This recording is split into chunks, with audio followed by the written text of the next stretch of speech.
Team Impulse.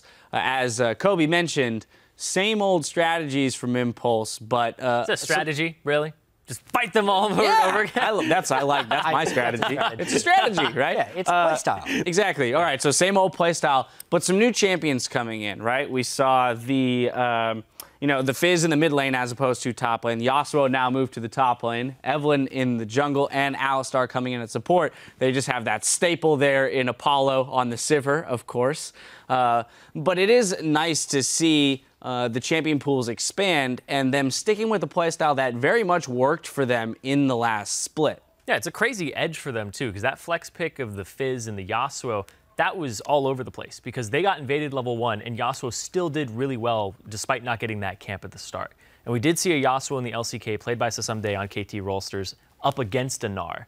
And he also went with an HP item very early on. He got the Giant's Belt, which he turns into a Randuin's, but the Bombi Cinder, maybe eventual Sunfire Cape, but the fact that you get that HP item is actually really good because it allows you. You're saying it was all planned? I'm saying it's all planned. I think it's absolutely planned because you trade, instead of a Giant's Belt, you trade 80 HP for 5+ your level in magic damage in AoE, and he's trying to get in the middle of the fights. So he's trying a little bit of tankiness. Yeah, the thing I liked about it in particular is just how he just shoved up the lane again and again on Yasuo, and because of some decent warding and timing by Rush's Evelynn, he just was always able to be in the right place at the right time as far as shoving and when to back up. And honestly, Yasuo, like in the top lane, that's the lane where he's best, right? Yeah. Like people keep bashing their heads into the wall with mid lane Yasuo. Everyone says, oh yeah, it's a bad pick. Yasuo is science, all these things. Yasuo is pretty good in the top lane in the right situation.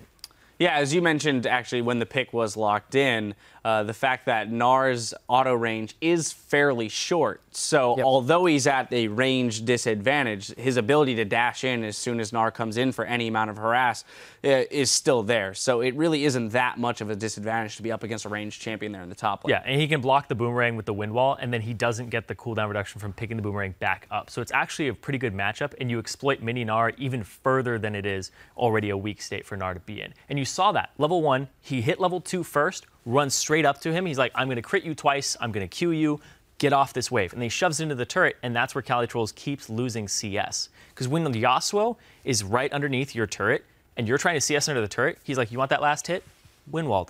And then you lose 2 CS to it, and you keep doing that, and you keep shoving it in, and then you eventually get that lead slowly but surely, and we saw that in that game. Now, before we hop into our replays, one last thing is that Rush, so often we talked about his evolution as a jungler into the tank meta, and sometimes resisting it. Here, Evelynn is a pick that is, definitely... It's meta now. Yeah, it's definitely meta. There you go. It's meta now across the regions.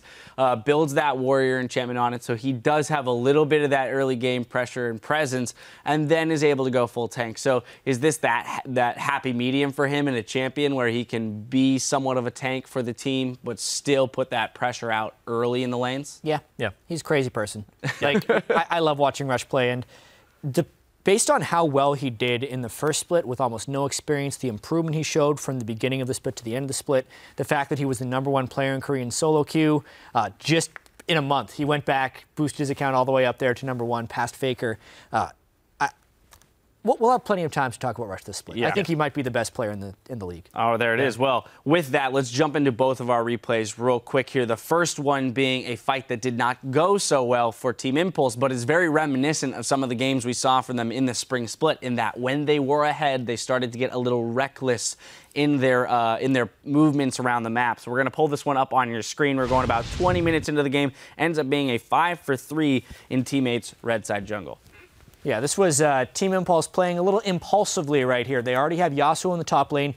This happens. They go a little bit too aggressive oftentimes when they have a slight lead, and they are honestly punished in a couple of ways here. So first off, Rush gets destroyed early on, and Apollo takes a bunch of damage. So their main DPS sustained damage-wise in Apollo is completely out of the fight, and he dies on the backside. But still, Team Impulse always feels like they can take the fight.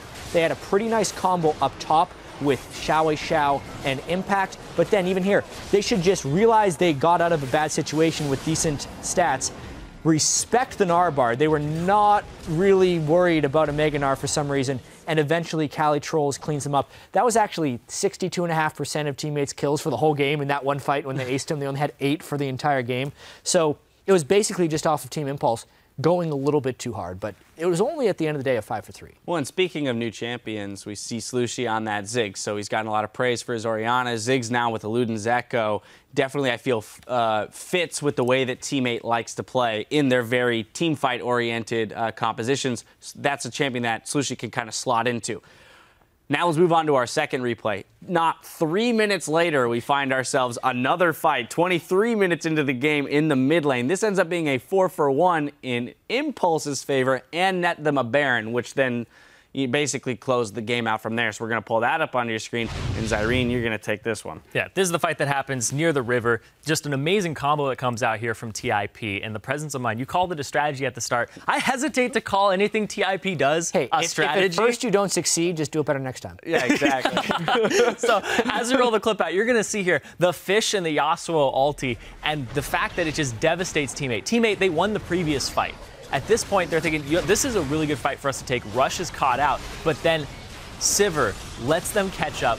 The two-man into the Fish for 4 people, and the Wombo combo that just devastates them.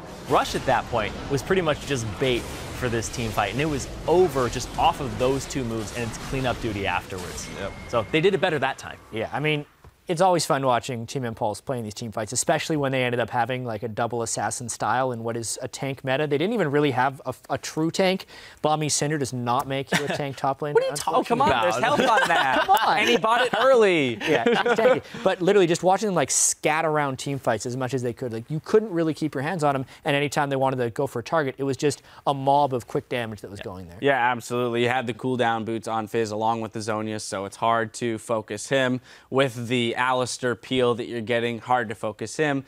Eve, one of those champions that is inherently tanky if she can get a big enough ultimate off in that it scales with the number of people she hits. So very tough target selection there for Team 8. Yeah, and that's where you have to be on top of your game and what you're hitting there. And I know that Freak talked a little bit about Nien. When Nien gets on this team, he is a very, very vocal person in team fights. He is basically a shot caller of every team that he's been on since CLG.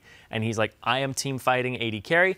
I point, I shoot, you guys help me kill this person. And I think that's going to help them shore up this little weakness that they had in this game where they seem just completely scattered and thrown off by TIP. Yeah, definitely a long split. They don't have to face TIP every game either, so more coordination and maybe less of a crazy opponent next time. Yeah. All right, well, again, good win there for Impulse starting out their Season 1-0. We'll see what happens when Nien gets back into the lineup for Team 8. Now, we've got one more game coming your way. Up next in the hot seat, we've got Gravity as they take on the new kids on the block, Enemy Esports. Don't go anywhere.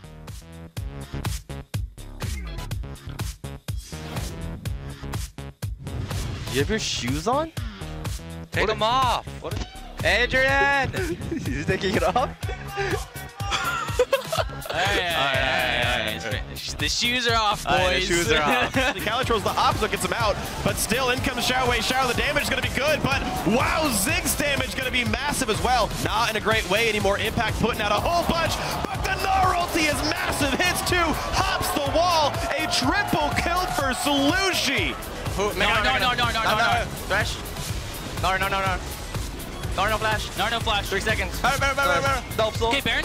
He's going to take down 2. Fizz gets the kill on this one. Dodo forced to run. Hook's not going to matter. Rush gets his 3rd. Kills going everywhere. GG 1-0 on the season for Team Impulse.